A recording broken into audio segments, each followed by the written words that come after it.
La rôdeuse de la mer et du feu. Chapitre 31. Lilou.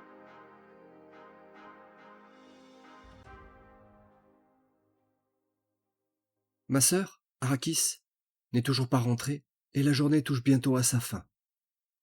Après notre entrevue, les deux gardes verts nous ont laissés, et nous avons profité de l'après-midi pour renouveler nos stocks de provisions et flâner dans le quartier des marchands. Akerasès Drektarfis nous a aimablement indiqué que des chambres avaient été réservées et payées par nos guildes respectives au Grand Arbre, un établissement situé sur la place du marché. Le frère de Frektar Drektarfis était ensuite retourné auprès de ses hommes pour préparer ses rondes nocturnes, tandis que Xantang Xantalfille était immédiatement repartie en patrouille avec sa jument. Étant cavalière, elle fait partie des gardes montés qui récupèrent les voyageurs en retard avant que les portes de la ville ne soient fermées pour la nuit. Ces inspections équestres sont également l'occasion de rallumer les torches éteintes et de signaler les divers obstacles qui encombrent la chaussée, pour que les cantonniers puissent, dès le lendemain matin, aller les déblayer. Okami et Eridan sont sur mes talons, mais je ne vois toujours aucun signe d'Arrakis alors qu'on arrive devant notre auberge. Le Grand Arbre n'est pas l'établissement de la cité le plus distingué, mais il possède un très bon rapport qualité-prix. Je m'arrête rarement dans des lieux chics, trop cher pour ma bourse. Mais comme c'est la guilde qui paye, j'aurais bien fait un tour au Grand Palace ou à la Chambre des Rois. Alors que mon ventre se met à gargouiller, attablées en terrasse, deux jeunes femmes attirent tout à coup mon attention. Troublé, je m'approche d'elles. Il faut dire qu'elles ne peuvent pas passer inaperçues. Les deux ondines portent une armure de maille et de cuir surmontée d'un gilet et d'une jupe fendue de couleur bleue qui leur arrive mi-cuisse. Des genouillères, un treillis marine, une cape de voyage, également dans les tons de nuit, et des bottes de marche confirment que ce sont bien des raideuses. À leur ceinture dépasse une paire d'épées courtes, dont la garde resplendissante indique qu'il s'agit de lames d'exception.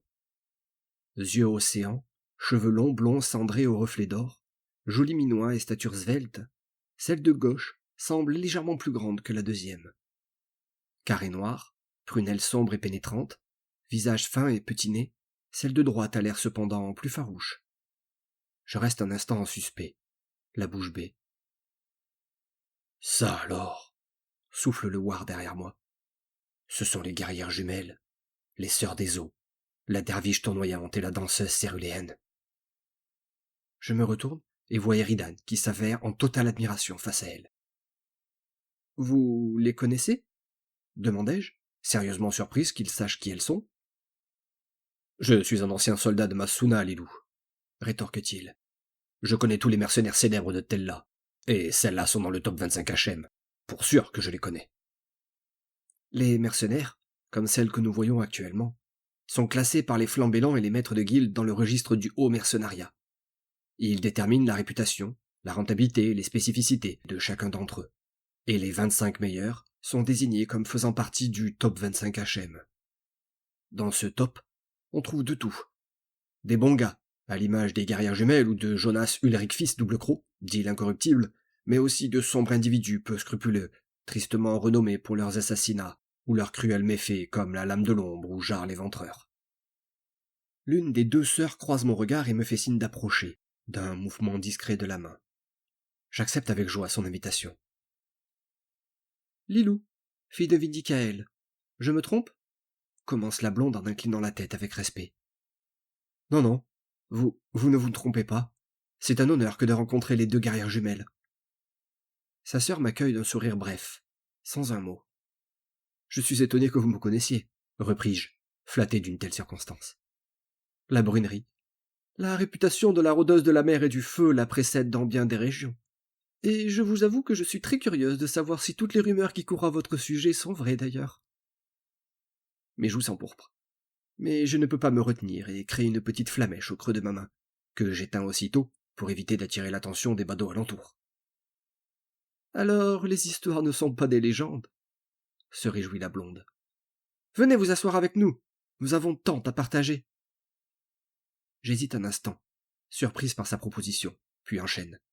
Bien sûr, avec plaisir, mais je suis accompagné, dis-je en désignant mes camarades qui sont restés en retrait. Les amis de nos amis sont nos amis, ajoute la brune en riant. Nous allions justement commander. Elle nous invite à leur table d'un geste et je leur présente mes compagnons. Voici Eridan, fils de Liliane, guerrier d'aurore éternelle, et Okami, fille d'Orimi, clairesse de l'eau de la guilde des poussières d'étoiles. Enchantée. Je suis Maureen, fille de Bella, dit la blonde. Et ma sœur, Naomi, fille de Bella. Nous sommes les guerrières jumelles, les sœurs des eaux. Votre réputation vous précède également, s'incline Eridan. J'ai entendu bien de vos exploits jusqu'à Masuna, et votre beauté en fait partie. Une légère pointe de jalousie naît dans mon cœur. Comment est-il se... La galanterie des phénix vous va bien, guerrier, ricane Londine aux cheveux de feu. Mais elle n'a point d'effet sur nous. Intérieurement, je ne peux me retenir de rire. La derviche tournoyante venait de faire ce que j'avais été incapable d'accomplir, et un profond sentiment de satisfaction m'envahit. Eridan accuse le coup sans broncher. Le sourire qui étire ses lèvres n'est pas celui de la honte, mais d'un homme qui se reprend. Pardonnez-moi, ce n'était pas la remarque la plus fine de ma carrière, je le reconnais. Et vous méritez mieux que ça. La prise du nid des corsaires, notamment. J'y étais, de l'autre côté du pont, cette nuit-là. Nous avons tous entendu le fracas des armes et du grondement des vagues. La mercenaire hoche la tête, semblant accepter ses excuses, puis elle braque ses yeux perçants vers moi et continue. N'êtes-vous pas la sanglier d'une tarancasse? Je n'ai jamais rencontré de tarancasse, ajoute-t-elle à mes compagnons, comme une confidence. Ce sont des créatures extraordinaires, à ce que l'on raconte.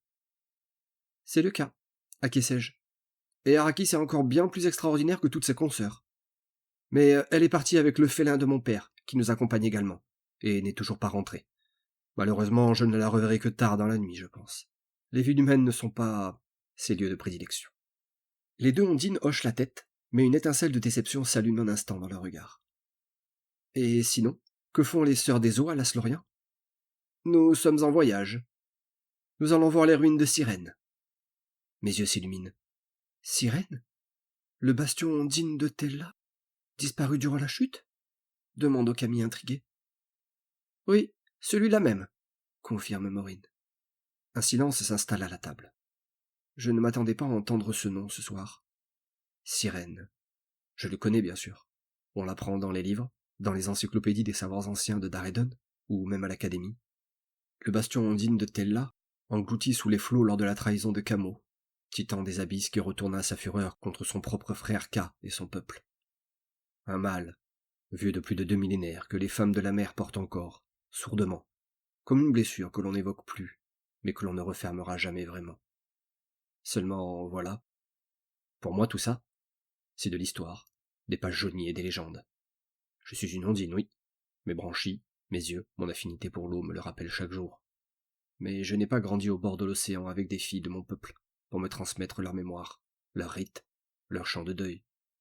J'ai grandi dans une cité de pierre, au milieu des phénix, avec pour seule famille un paladin protecteur, et parfois bourru, un chat arrogant et une araignée géante. Les traditions ondines, je les connais par les livres, pas par le sang. Et il est des jours où cela me pèse d'une manière que je n'arrive pas tout à fait à formuler. Je regarde les deux sœurs. Elles savent ce que c'est. Ça se voit dans leur façon d'avoir prononcé le nom de Cyrène, avec cette légèreté de façade qui cache quelque chose de plus grave en dessous. Vous y allez en pèlerinage? Dis-je lentement. Pas simplement par curiosité? Ce n'était pas vraiment une question. Naomi me fixe un instant, et quelque chose dans son regard sombre me confirme ce que j'avançais. Okami, silencieuse depuis un moment, pose sa coupe avec une délicatesse inhabituelle. Ses ailes se replient imperceptiblement contre elle, comme si elle se recueillait. Les clairesses de l'eau parlent encore de sirènes dans leurs prières, dit-elle doucement. C'est l'un des lieux saints de Ka le Vieux. Beaucoup pensent que, si l'on pouvait atteindre ces ruines englouties... Elle s'arrête, comme si elle en avait trop dit, et tourne son regard vers les deux sœurs avec une curiosité non dissimulée. Maureen et Naomi échangent un bref coup d'œil, le genre de regard silencieux que seules des jumelles savent se lancer, chargées de tout ce qu'elles n'ont pas besoin de se dire à voix haute. C'est Naomi qui répond, la première fois qu'elle prend vraiment la parole depuis notre rencontre.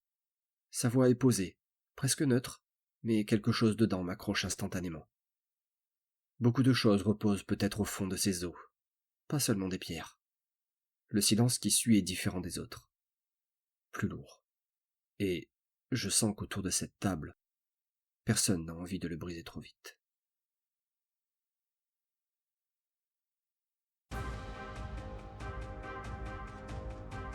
Encyclopédie des savoirs anciens.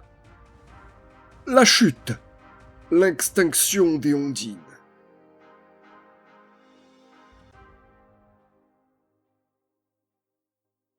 À la fin de la guerre des Titans, Ka et Kamo offrirent aux ondines survivantes du conflit une île fabuleuse, au large de Jotunheim, Ilas Atlata, le joyau des mers. Les femmes des eaux y prospérèrent pendant plusieurs siècles, à l'abri de tout. Leur cité de verre et de marbre, aux colonnes sculptées, était grande et magnifique. Leur port gigantesque accueillait des centaines de navires de toute taille. Dotés d'un sens inné de la navigation, les ondines s'aventurèrent bientôt par-delà les horizons, avec une soif d'exploration sans limite, découvrant de nouveaux continents, des archipels brûlés tentaculaires et des terres gelées aux confins du monde. Turem était l'un de ces continents. Elles y posèrent le pied vers 150 AC et érigèrent dans la foulée leur premier bastion, Cyrène, en haut des falaises de Niagara, la chute de la Terre, immense escarpement surplombant la vallée bleue à l'est des jungles d'Azami. Au gré de leurs explorations vers le nord, elles nouèrent rapidement des relations commerciales prospères avec les phénix du grand désert et les Goliaths des montagnes aux dragons. La citadelle de Cyrène se transforma peu à peu en métropole marchande, aussi vaste et rayonnante que pourrait l'être Massilia aujourd'hui. De là, les ondines dressèrent plusieurs forteresses le long du fleuve d'argent, étendant leur influence sur le continent et repoussant les Kirks dans les pics déchiquetés, où ces dernières disparurent des siècles durant, tapies dans les cavernes et les ravins de cette contrée inhospitalière. Malheureusement, en l'an 10 avant la chute, les Kirks ressurgirent. Rassemblés en une légion d'une ampleur jamais vue, ils rasèrent toutes les villes ondines de la vallée bleue en quelques mois à peine. Pris au dépourvu, les femmes de la mer subirent de très lourdes pertes. Tandis que l'armée ennemie se dispersait pour conquérir les royaumes goliaths du nord, elles se regroupèrent à Cyrène et y soutinrent un long siège, affaiblissant peu à peu leurs assaillants par des opérations d'infiltration, de sabotage et d'assassinat. La balance semblait enfin s'inverser en leur faveur, mais leur défaite fut scellée sur un front qu'elles pensaient dominer, la mer. Par de sombres incantations et avec l'aide inattendue de Shatan, le seigneur de l'effroi, les Kirks avaient réussi à corrompre Kamo, la mâchoire aux 1001 dents, en attisant sa colère et sa haine si longtemps refoulées. Ivre de vengeance et de sang, le requin démon dévora les flottes de guerre et les navires qui approvisionnaient Cyrène en vivres et en armes. Puis, sa fureur décuplée, il s'attaqua à la citadelle elle-même, brisant la falaise sur laquelle elle était bâtie, et ouvrant une faille immense dans laquelle l'océan s'engouffra, engloutissant la vallée bleue sous des kilomètres d'eau. Les Kirks assiégeants furent noyés et balayés, mais la victoire n'appartenait à personne. Cette étendue maudite, que l'on nomme désormais la mer des damnés, est tentée depuis lors par le chant des sirènes, qui hier, sans repos, et pour l'éternité. Sa rage non apaisée, Kamo mit le cap sur Ilas Atlata pour achever définitivement son œuvre.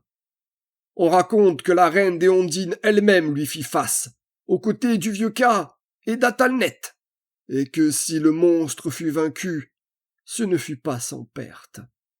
Les tourbillons et tsunamis engendrés par le fracas de cette bataille titanesque engloutirent l'île dans les entrailles de la mer, sonnant ainsi le glas des femmes des eaux, et jetèrent à bas le règne de Ka.